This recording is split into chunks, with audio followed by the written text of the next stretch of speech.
Assalamualaikum. I am Asad Iqbal and today is my first video about HTML and CSS. तो चलिए start करते हैं। तो सबसे पहले हम यहाँ पे एक फोल्डर बना लेते हैं।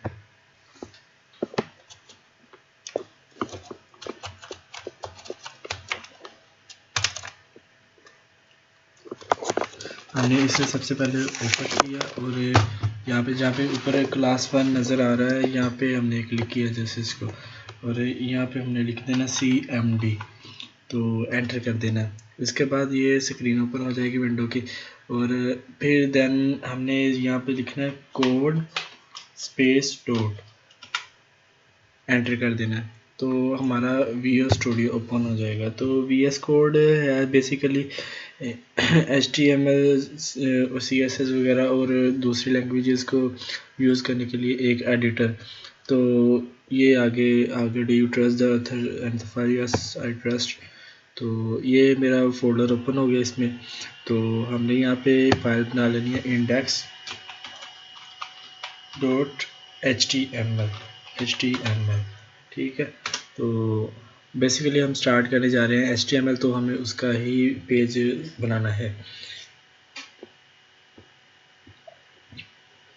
चलिए स्टार्ट हो जाती है थोड़ी देर में। एक्चुअली ये काफ़ी देर बाद मैंने ओपन किया तो इस वजह से टाइम ले रहा है, तो अदरवाइज़ ये इतना टाइम नहीं लेता होता। हम देख लेते हैं।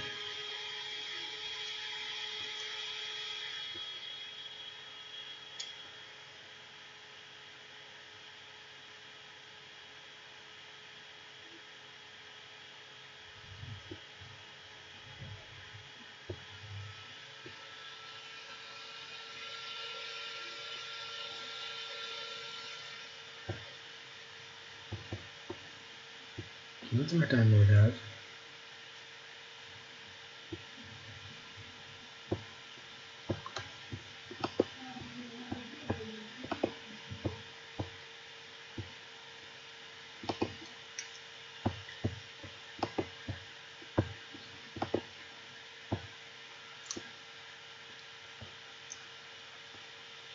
तो चलिए स्टार्ट हो गया। तो अब हमने यहाँ पे HTML का बेसिक स्ट्रक्चर बनाना है।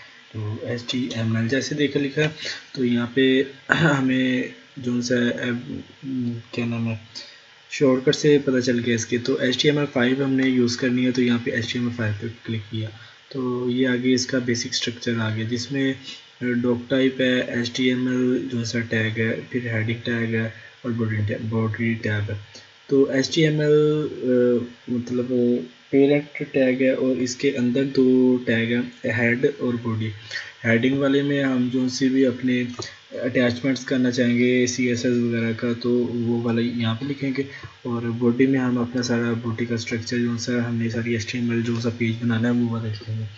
तो चलिए सबसे पहले हम जो सा इसका नेम चेंज करें, बल्कि इसको हम शो करवाएं जो सा डिफ़ॉल्ट जो सा ब्राउज़र है, ओपन डिफ़ॉल्ट ब्राउज़र, तो वो 8 से भी हो जाता है और ऐसे भी शो हो जाता है। तो ये बेसिकली हमारा पेज है, तो हमें शो हो रहा है। तो हम इसका पहले तो ये जो सा नेम है हम ये चेंज करना चाहेंगे, तो हम ये नेम चेंज कर लेते हैं। तो वो नेम हम रख लेते हैं क्लास 1। तो चलिए ठीक है, और इसके बाद चेक करें यहाँ पे जाके, तो रिफ़्रेश करें तो वो क्लास 1 के नाम से चेंज हो गया। तो इसके बाद हम यहाँ पे लिखना चाहते हैं, मतलब कोई भी चीज़ लिखना चाहते हैं, तो H1 मतलब ये हेडिंग टैग है, तो हम ये वाला यूज़ कर लेंगे। तो हेडिंग टैग टोटल 6 होते हैं, H1 2 3 4 5 6। तो इसी तरह एक P के नाम से होता है टैग, वो होता है पैराग्राफ के लिए, और ये हेडिंग के लिए। तो ये सबसे बड़ी हेडिंग के लिए H1 यूज़ होता है, तो हम बेसिकली यहाँ पे H1 लिखेंगे। तो यहाँ पे नेम लिख देता हूँ मैं, मतलब माय हेडिंग। तो चलिए देखते हैं इसको जाके वहाँ पे क्या शो होता है हमें। ओह वाह, यहाँ पे शो हो गया हमें। तो बेसिकली यही इसका इस तरह हमने बनाना है पेज। ये H1 आ गया, इसी की तरह H2 H3 H4 हम चेक कर लेते हैं। H2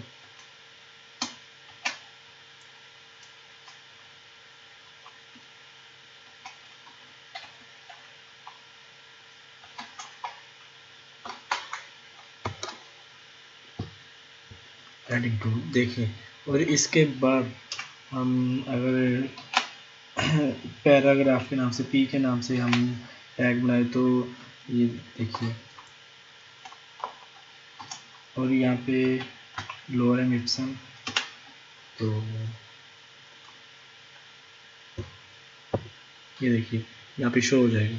तो इसी तरह हम अपने टैग्स को यूज़ करते हैं HTML में। तो अब ये तो बेसिक था जो HTML का मैंने दिखाया आप लोगों को।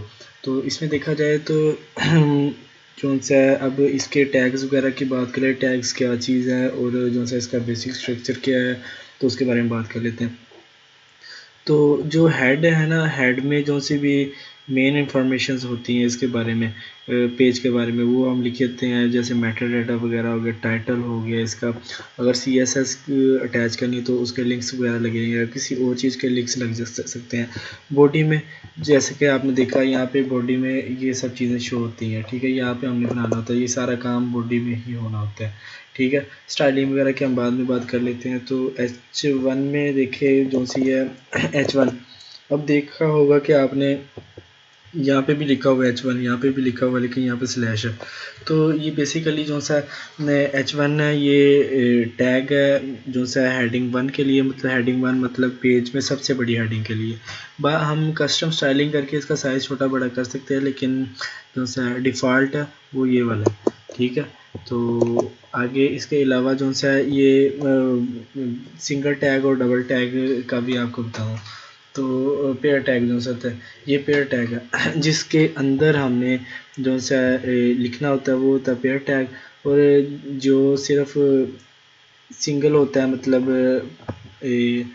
आप एंकर टैग कह सकते हैं, ठीक है। एंकर टैग होता है किसी भी चीज़ को लिंक करने के लिए, ठीक है। तो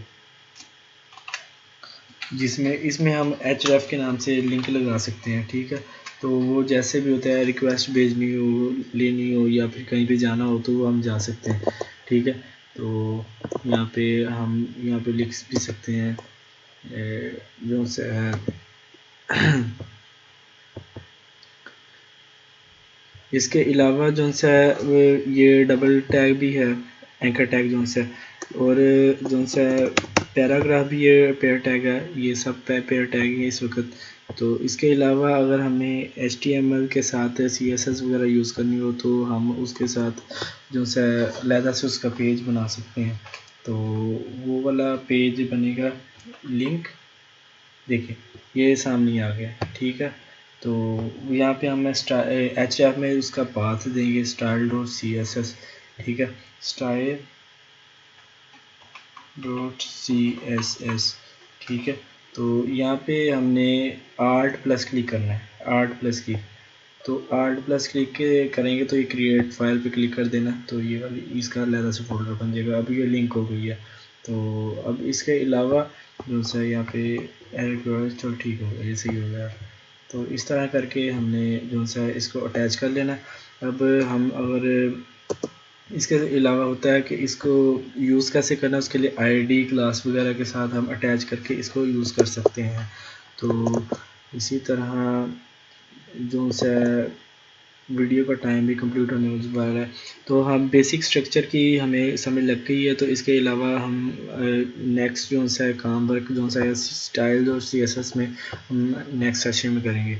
तो बेसिकली यहाँ पे आपको स्ट्रक्चर बताना था, और नेक्स्ट में हम इसमें वर्क करेंगे, और आगे आपको इसके बारे में जो सी कस्टम CSS जो सी होती है, या फिर बने बनाए ब्लॉग्स वगैरह जो से होते हैं वो हम यूज़ कर सकते हैं पोर्टफोलियो वगैरह के लिए। बजाय इसके हम कि इतना ज़्यादा कोड लिखें, उसके लिए ज़रूरी है कि हम थोड़ा सा कोड लिखें और अपना काम चला लें। तो कोडिंग भी नहीं करनी पड़ती।